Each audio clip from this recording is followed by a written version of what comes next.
नमस्कार दोस्तों, मैं जय शुक्ला आप सभी का आज के सेशन में बेहद स्वागत करती हूँ। आशा करती हूँ आप सब बहुत अच्छे होंगे और अगर नहीं भी है तो इस खुशखबरी से ज़रूर अच्छे हो जाएंगे, क्योंकि यहाँ पर एयरपोर्ट अथॉरिटी की ओर से हमारे पास वैकेंसी हमें देखने को मिल रही है जूनियर और सीनियर असिस्टेंट की। तो ये जो रिक्रूटमेंट है, आखिर कौन कौन इसके लिए एलिजिबल होने वाला है, क्या क्वालिफिकेशन मांगी गई है, क्या क्या यहाँ पर क्या चीज़ें डिमांड की गई हैं, उसके बारे में बात कर लेते हैं।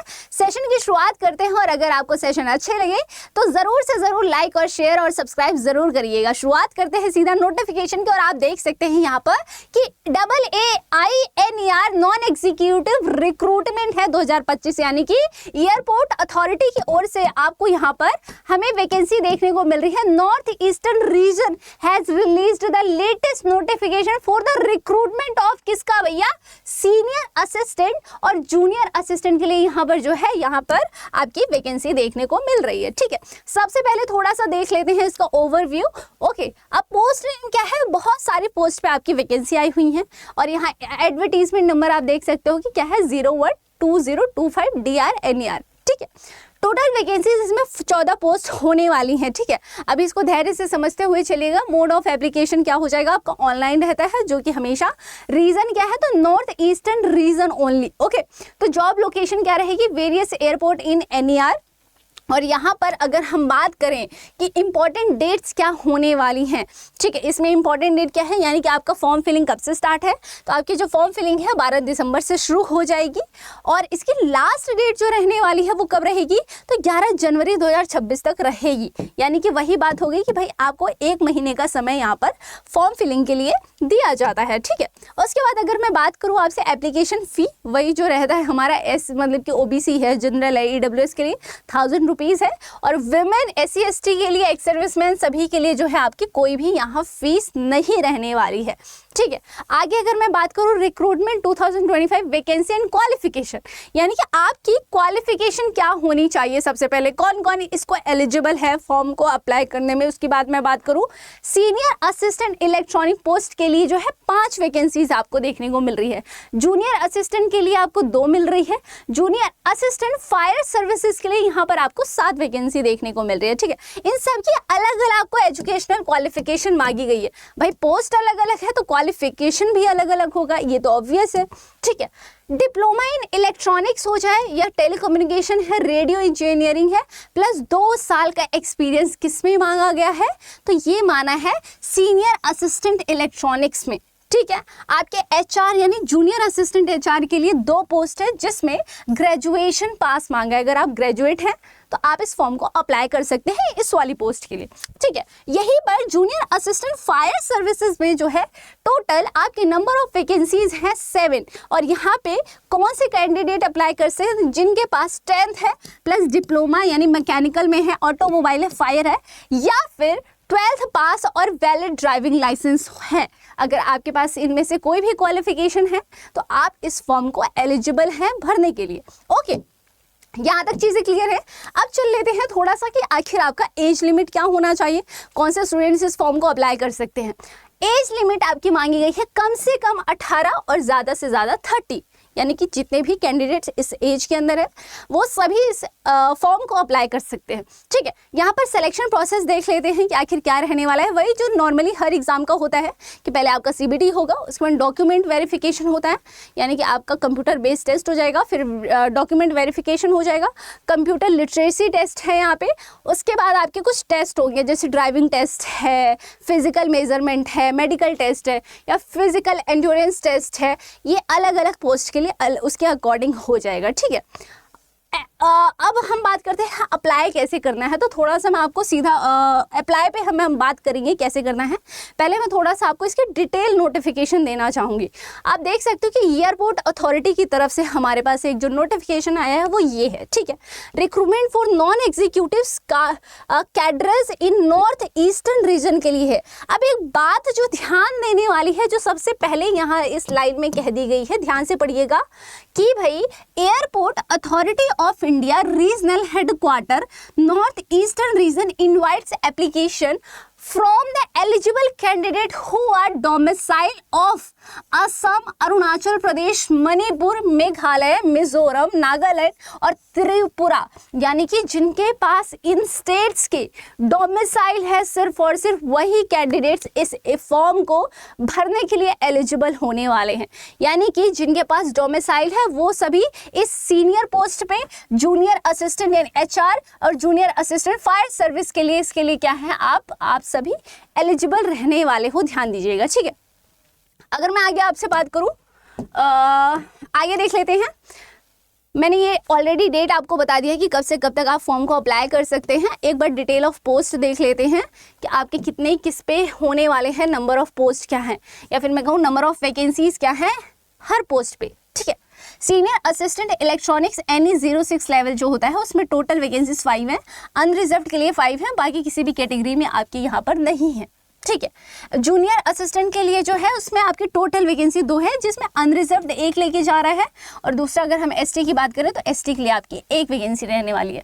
जूनियर असिस्टेंट फायर सर्विस के लिए अगर मैं बात करूं टोटल नंबर ऑफ वैकेंसीज है 7, और अगर हम बात करें ओबीसी के लिए सिर्फ 1 पोस्ट है, और एसटी के लिए 6 है, और अदर कैटेगरीज में कोई भी आपकी वैकेंसी नहीं है। यानी कि मैं बात करूं या तो अनरिजर्व्ड की या ईडब्ल्यूएस या एससी, इनके लिए किसी भी प्रकार की कोई भी वैकेंसी नहीं रहने वाली है, ठीक है। तो यहाँ हमने देखा कि भाई किस डिटेल ऑफ पोस्ट कितनी है, और आगे अगर मैं बात करूँ आप लोगों से, चलिए आगे देख लेते हैं थोड़ा सा क्या होने वाला है। कुछ ऐसा इंपॉर्टेंट इन्फॉर्मेशन जो कि ज़रूरी हो वो मिस नहीं होना चाहिए, ठीक है। हाँ, पे स्केल देख सकते हो कि आपकी सैलरी किसके अकॉर्डिंग कितनी रहेगी। तो पे स्केल एंड लेवल कितना रहेगा, 36,000 से स्टार्ट होकर 1,10,000 तक आपकी इसकी सैलरी रहेगी, ठीक है।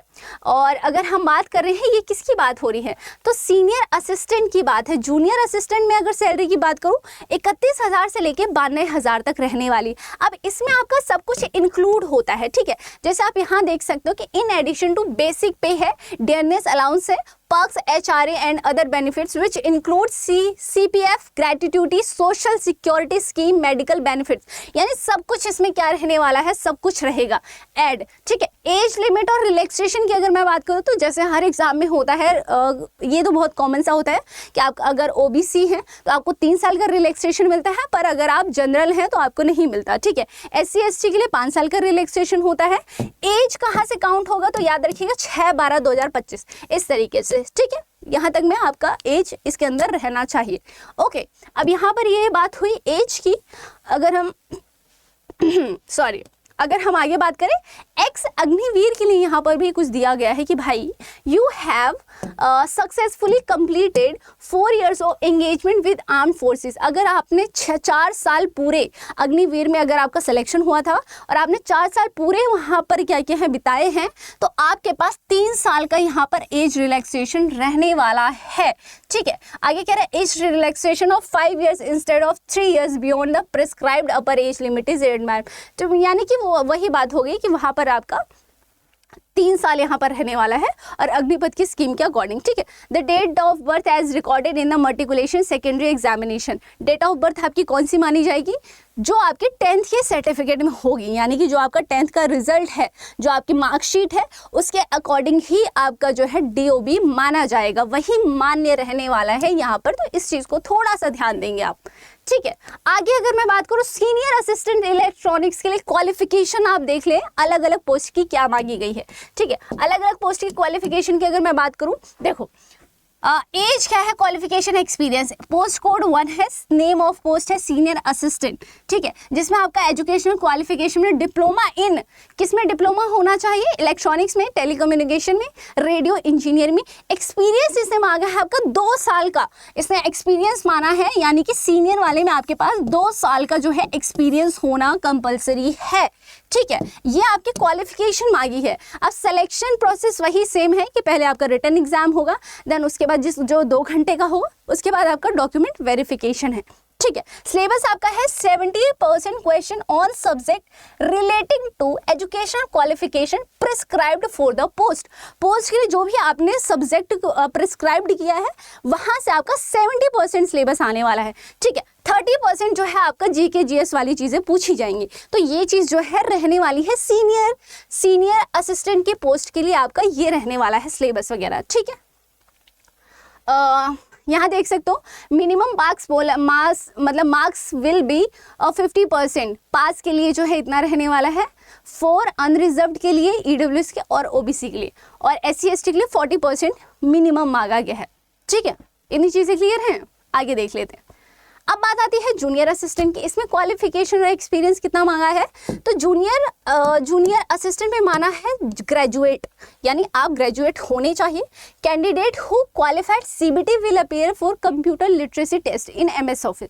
अब यहाँ पर बात यह है कि जब आप जूनियर की बात कर रहे हैं ना, तो सीनियर में आपसे 2 साल का एक्सपीरियंस मांगा है, इसमें आपसे सिर्फ और ग्रेजुएशन मांगा है। पर ये कह रहा है कि जो भी कैंडिडेट होगा जो CBT क्वालिफाई होगा, वही जो है कंप्यूटर लिटरेसी टेस्ट में आगे आप आगे अगले स्टेज पे जा पाएंगे। ठीक है, तो आपका यहाँ पर CBT क्वालिफाई मांगा हुआ है, यहाँ पर याद रखिए कंप्यूटर लिटरेसी टेस्ट मांगा है। ठीक है, रिटर्न होगा, फिर आपका ये कंप्यूटर लिटरेसी टेस्ट होगा, फिर आखिरी इसका स्टेप होने वाला है डॉक्यूमेंट वेरिफिकेशन। याद रखिएगा इस बात को। ठीक है, सिलेबस की बात करें सेम वही, उसमें 70% बोला था, 70-30 का रेशो था, यहाँ 50-50 का रेशो है कि 50% question on subjects relating to educational qualification prescribed for the post, और 50 on general knowledge, general intelligence, general aptitude और इंग्लिश आपका यहाँ 50% पूछा जाएगा। मिनिमम मार्क्स, पास मार्क्स 50% मांगा है अनरिजर्व्ड ईडब्ल्यूएस के लिए और 40% SC ST के लिए। अगर मैं जूनियर असिस्टेंट फायर सर्विस की यहाँ पे बात करूँ, ठीक है, तो क्वालिफिकेशन आपसे मांगा है, एक्सपीरियंस कितना मांगा है, तो देखो जूनियर असिस्टेंट के लिए जो मांगा गया है, ध्यान से देखिएगा, इसने कहा है 10th पास हो, 3 years approved regular diploma in mechanical automobile fire, या फिर 12th पास रेगुलर स्टडी, आपका इनमें से कोई भी एक हो चलेगा। ठीक है, डिजायरेबल क्या बोला है, due weightage shall be given the candidate processing any one or more subject maximum limit of the following. Computer science है subject 12th class level, NCC B certificate हो सकता है, relevant experience in aviation, regular industrial fire service. ठीक है, ये कुछ चीज़ें आपसे मांगी गई हैं, आप इसको ध्यान से पढ़ लेंगे। ड्राइविंग लाइसेंस भी बोला गया है यहाँ पर, तो भाई driving licence valid heavy vehicle driving licence, heavy vehicles होते हैं जैसे ट्रक वगैरह होता है। ठीक है, valid minimum vehicle licence issued at last 1 year before the date of advertisement. ठीक है, इससे 1 साल पहले का कम से कम आपका होना चाहिए। ठीक है, तो ये सारी डिटेल्स जो हैं आप अच्छे से इसको पढ़ लेंगे। ओके, अब यहाँ पे कुछ फिजिकल स्टैंडर्ड मारना है कि आई साइट आपका मेल और बोथ के लिए डिस्टेंस विजन 6 होना चाहिए, with each I without glasses, बिना ग्लासेस के आपका 6 होना चाहिए। नियर विजन N5 होना चाहिए। Colour vision should be normal as determined by, देख लेना सारा। ठीक है, आगे देख लो। और तो आप लोग ये चेस्ट वगैरह देख लीजिएगा, वेट देख लीजिएगा कितना मांगा है। सिलेक्शन प्रोसेस, सिलेबस सेम चीज़ ऑलरेडी बता चुकी हूँ। स्टेज 1 होगा रिटन एग्जाम, CBT होगा आपका जो कि 2 घंटे का होगा। सिलेबस आपका 50% आपके सब्जेक्ट से होगा। ठीक है, 50% जो है आपका GK GS और इंग्लिश पूछा जाएगा यहाँ पे। ठीक है, उसके बाद अगर मैं बात करूँ स्टेज 2 क्या होने है वाला है, जब आप CBT दे लेंगे तो आप शॉर्टलिस्ट होंगे, किसके लिए, डॉक्यूमेंट वेरिफिकेशन के लिए, यानी कि शॉर्टलिस्ट वही होगा जो CBT क्वालिफाई कर पाएगा। ठीक है, उसके बाद आपका बाकी के सारे स्टेप्स होंगे। फिजिकल एंड्योरेंस टेस्ट में PET में क्या क्या चीज़ें होने वाली है देख लो। Each test carries maximum 20 marks. ठीक है, 100 मीटर रनिंग मांगा है, कैजुअलिटी कैरिंग टेस्ट मांगा है, लिफ्टिंग और carrying bag to 50 metres, pole climbing, rope climbing मांगा है, लेडर क्लाइंबिंग मांगा है। यहाँ पर सारी चीज़ें आप देख सकते हो, इसको आप डिटेल में एक बार है ना थोड़ा सा इसका स्क्रीनशॉट लेकर के आप देख सकते हैं। ठीक है, lifting carrying 50 kg sand bags in seconds, 20 second में इतना। ठीक है, मार्क्स देख लीजिएगा किसके हिसाब से कितना है, इसका आप स्क्रीनशॉट लेकर के डिटेल में देख सकते हो। पर अगर आपको इसकी डिटेल वीडियो भी चाहिए तो आप मुझे कमेंट सेक्शन में कर देंगे, एक मैसेज कर देंगे तो मैं इसके लिए डिटेल वीडियो ले आऊँगी। फिलहाल आगे बढ़ते हैं। नोट ध्यान दीजिएगा कि 100 metre running is required to be completed in maximum 16 second. ठीक है, ये किसके लिए, मेल के लिए है, और सेम चीज़ें जो है ये फीमेल्स के लिए ये वाला है, ठीक है। सेम चीज़ें जो है फीमेल के लिए रहने वाली हैं। देखिए 100 metres running is required to be completed in maximum 19 seconds. Failing with 0 marks will be awarded. In casualty carrying test, female candidate shall lift a sandbag 30 kg and carry it 25 meters away and bring back at the starting point and put on the ground safely. यानी कि वही वाले बात है कि भाई यहाँ पर आपको क्या है, एक सैंडबैग दिया जाएगा 30 किलो, जिसको आपको लेके जाना होगा कितने मीटर्स, तो भाई यहाँ 25 मीटर आपको लेके जाना होगा और वापस भी लेके वहाँ पर रखना भी होगा वापस, ठीक है। तो ये सारी चीज़ें आप बहुत डिटेल में देख सकते हो, ये सारी आपकी क्वालिफिकेशन मांगी गई है, ठीक है। ओके, तो यहाँ आपकी फ़ीस जो रहने वाली है वो वही वाली बात है, 1000 रुपीज़ यहाँ पर आपकी फ़ीस रहेगी। आप देख सकते हैं एप्लीकेशन फ़ी रहेगी 1000 जनरल, EWS और OBC के लिए। बाकी जितने भी लोग यहाँ हैं तो उनके लिए कोई भी एप्लीकेशन फ़ी यहाँ पर नहीं रहेगी। तो ये था आपका पूरा का पूरा फुल डिटेल।